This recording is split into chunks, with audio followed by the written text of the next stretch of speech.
1163. Le royaume de France est en danger. Le roi de France, Louis VII, vient de perdre l'Aquitaine. Le roi d'Angleterre, Henri II Plantagenet, en hérite. Comme il possède déjà la Touraine, l'Anjou et la Normandie, il devient le plus puissant souverain d'Europe. Et c'est peut-être parce qu'il se sent menacé que le roi de France fait acte de piété. À la pointe extrême de l'île de la Cité, sur ce lieu privilégié d'où est sorti Paris, va s'élever, portée comme un navire par les deux bras de la Seine, celle qui deviendra la première église de France, Notre-Dame de Paris. Elle succède d'ailleurs à deux églises mérovingiennes, l'une dédiée à la Vierge, l'autre à Saint-Étienne.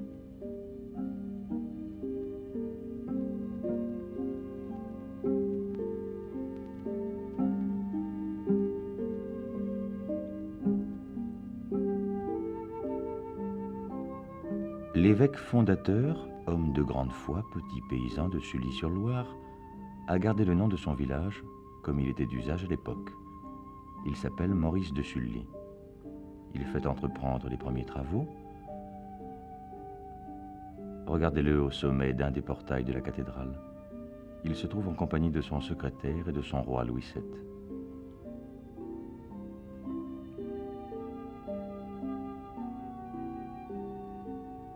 Savez-vous combien de temps ont duré les travaux? 2 siècles. On commence par construire la partie de l'église qui regarde la Seine et qui s'appelle le chevet.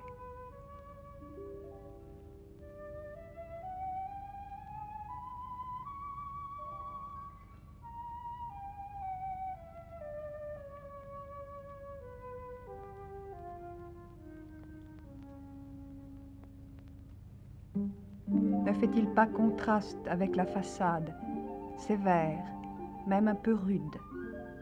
Ce contraste, c'est peut-être le secret de la beauté de Notre-Dame. 2 tours surmontent la façade. Elles ont 69 mètres. Et on devait les continuer encore plus haut. Notre-Dame ne voudrait-elle pas partir à la rencontre du ciel avec sa flèche de 96 mètres?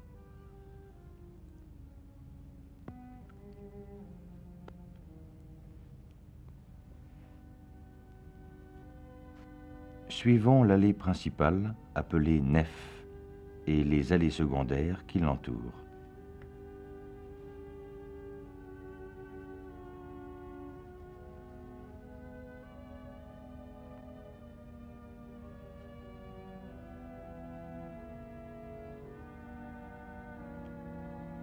Ce sont des voies royales.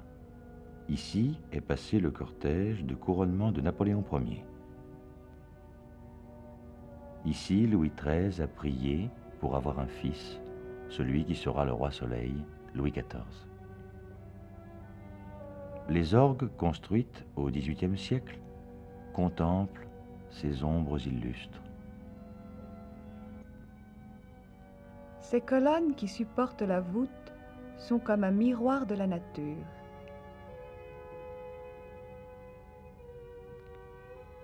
Ne reconnaissez-vous pas à leur sommet le chapiteau, un décor de feuilles?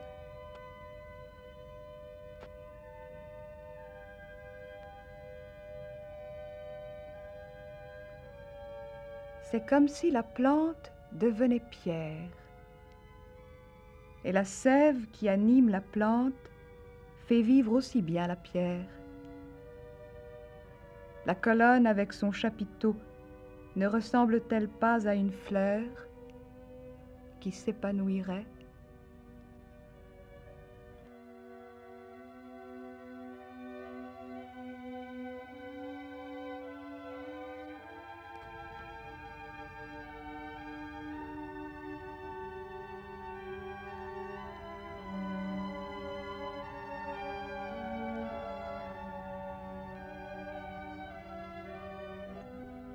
Tout près de l'autel, les allées se font plus larges. C'est là, en effet, que la foule se presse, que les processions se déroulent.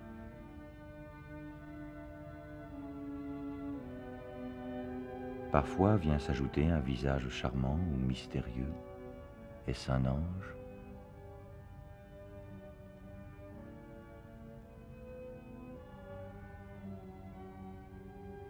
Est-ce un démon? Peu importe. Voici les gargouilles. Vous croyez peut-être que ces têtes curieuses veillant sur Paris sont des ornements inutiles? Eh bien, pas du tout. La gargouille est tout simplement le conduit qui amène au dehors les eaux de pluie. Voilà pourquoi elles ont un si long cou. Mais ne sont-elles pas aussi un peu inquiétantes?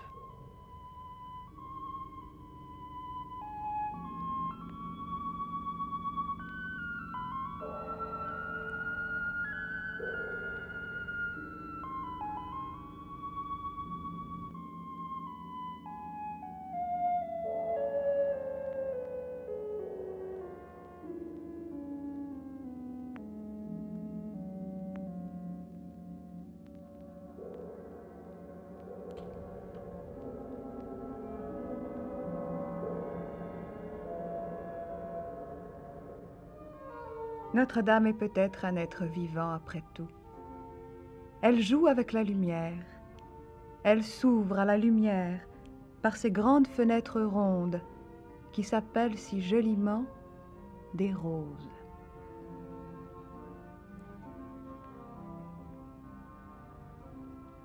Mais elle est aussi un livre.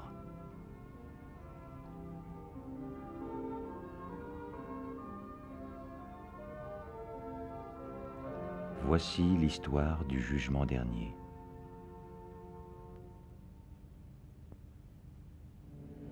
Dieu est présent dans sa gloire.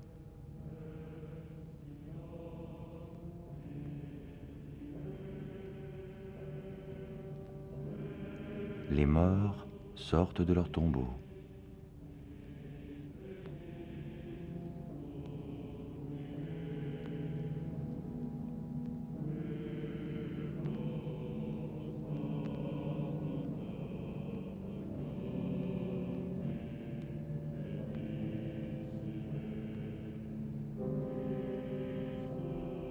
L'archange Michel appelle les bons.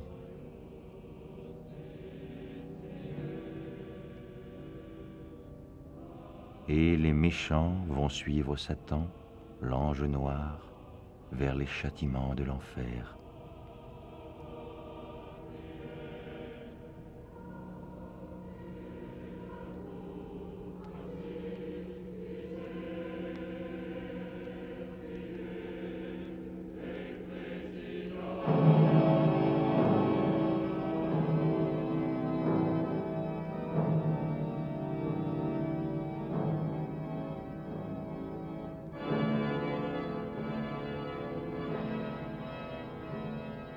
Tout cela est terrible, mais il y a Marie.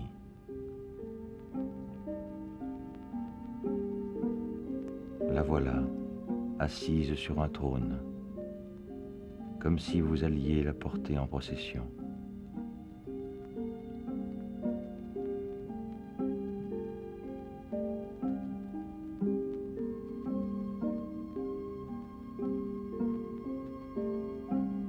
Plus loin, elle reçoit la couronne céleste. Elle est toute jeune, toute fragile, toute souriante.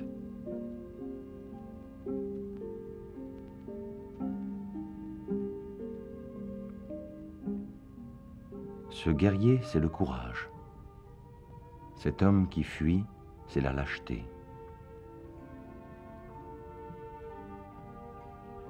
Cette femme, les yeux au ciel, c'est l'espérance. Cet homme qui se débat, c'est le désespoir.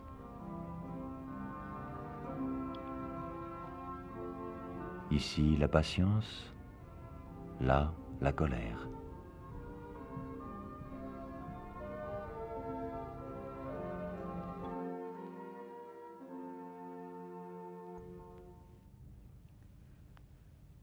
À côté de scènes tirées de la Bible, on trouve aussi des scènes de la vie quotidienne. Reconnaissez-vous en ce lion le mois d'août, quand le paysan moissonne? Juillet, signe du cancer. Le paysan aiguise sa faux. Septembre, signe de la Vierge. Il commence à engranger.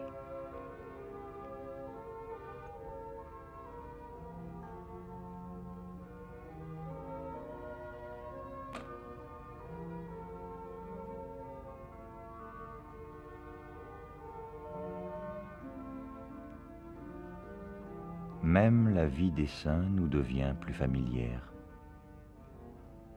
Saint Étienne, tué à coups de pierre.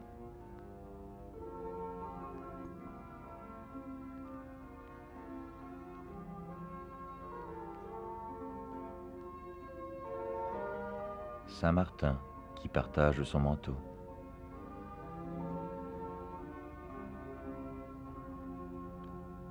Et voici vos camarades, les jeunes écoliers du Moyen-Âge, groupés autour de leur maître, mais aussi turbulents hier qu'aujourd'hui. Écoutez plutôt les doléances d'un instituteur parisien du XIIIe siècle. Une querelle éclate entre vos écoliers. Une voix pleurarde s'élève. Vous écoutez le motif de la plainte et les raisons des deux parties. Puis, vous appliquez les verges. Mais si, tenant compte de l'âge, vous passez sur un tort, sans sévir, les parents font entendre de furieuses protestations. Et, si vous punissez la faute comme elle le mérite, les mêmes parents vous assaillent de leurs reproches, de leurs menaces. L'expérience vous enseigne que gouverner un peuple d'écoliers, c'est un fardeau. Et tout cela pour quel profit? On voit des parents qui, déloyalement, rognent sur le prix dont vous êtes convenu avec eux pour l'instruction de leurs enfants. L'un ne paye qu'une moitié, l'autre ne paye rien, clamant que son fils n'a fait aucun progrès et n'a rien appris. Un autre jure ses grands dieux qu'il a déjà payé. Un autre encore vous comble de paroles mielleuses et finalement ne donne rien. Pour n'être pas frustré, vous recourez aux tribunaux. Mais si le juge vous donne gain de cause, la moitié du salaire que vous avez récupéré va aux avocats et votre bourse ne s'enfle guère.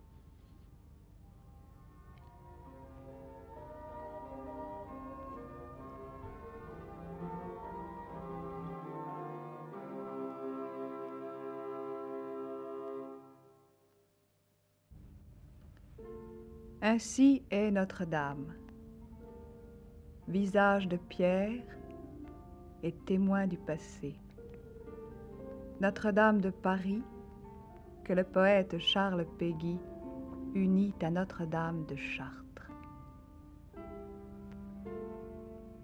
Un homme de chez nous a fait ici jaillir, depuis le ras du sol jusqu'au pied de la croix, plus haut que tous les saints, plus haut que tous les rois, la flèche irréprochable et qui ne peut faillir. C'est la pierre sans tache et la pierre sans faute, la plus haute oraison qu'on n'ait jamais portée, la plus droite raison qu'on n'ait jamais jetée, et vers un ciel sans bord, la ligne la plus haute. Nous arrivons vers vous de l'autre Notre-Dame, de celle qui s'élève au cœur de la cité, dans sa royale robe et dans sa majesté, dans sa magnificence et sa justesse d'âme. Comme vous commandez un océan d'épis, là-bas vous commandez un océan de têtes, et la moisson des deuils et la moisson des fêtes se couchent chaque soir devant votre parvis.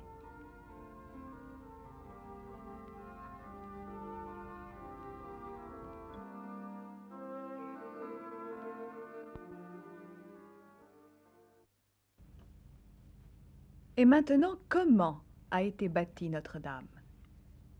Regardons-la de plus près, comme sur une radiographie.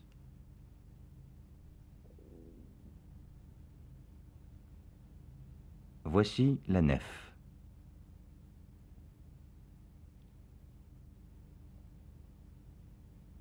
Une voûte haute de 32 mètres la couvre. Elle ressemble à un fond de navire renversé. C'est pourquoi on parle de la nef d'une église.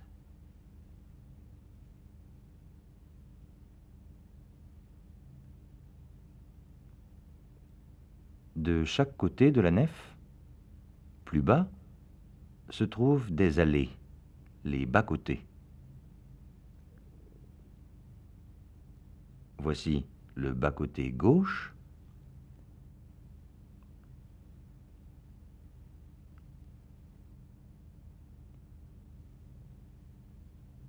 et le bas-côté droit.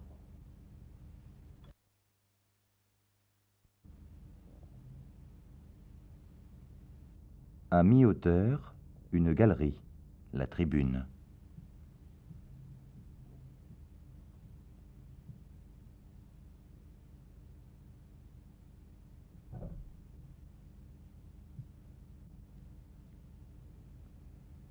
À l'extérieur, il y a de grands arcs de pierre, ceux-là même qui donnent un aspect aérien à l'église. Ils s'appuient en des points précis du mur. Ce sont les arcs-boutants.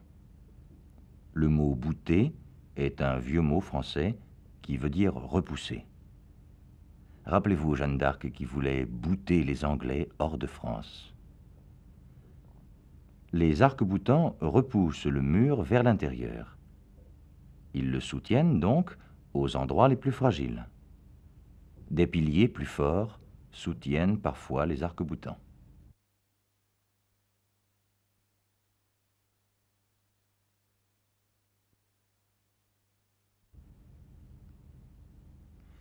À l'intérieur de l'église, vous reconnaissez la nef, vue de l'entrée. Et maintenant, vue du chœur.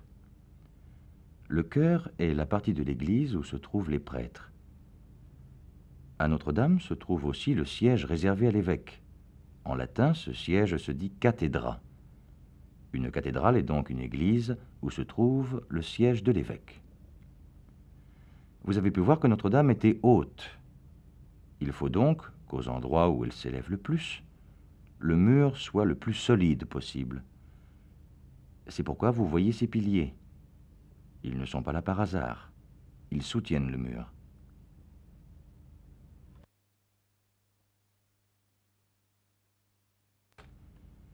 Si Notre-Dame est si haute, c'est parce qu'on a pu la couvrir par une voûte particulière.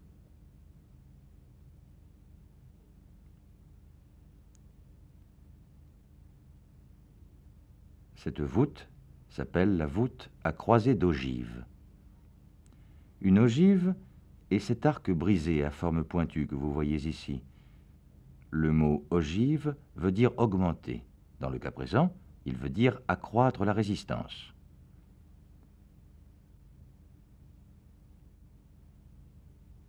Le sommet d'une colonne, le chapiteau, supporte la voûte.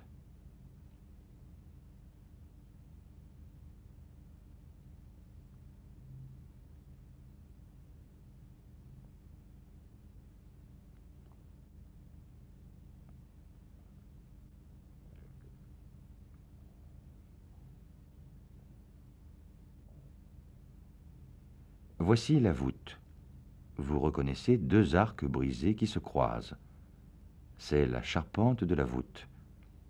Il ne reste plus qu'à la remplir. Pensez à un parapluie ouvert. Eh bien, l'endroit où les arcs se croisent s'appelle la clé de voûte.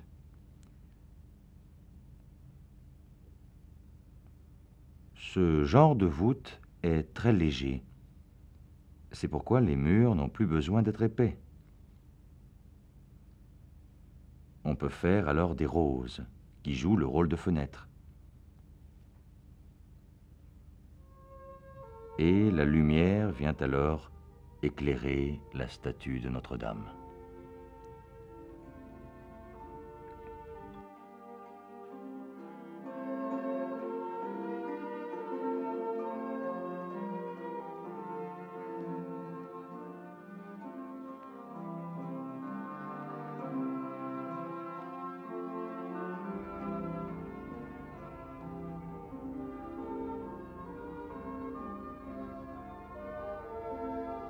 Rien n'est donc laissé au hasard dans Notre-Dame de Paris. Cet immense chef-d'œuvre tient sa forme de la façon dont il a été construit.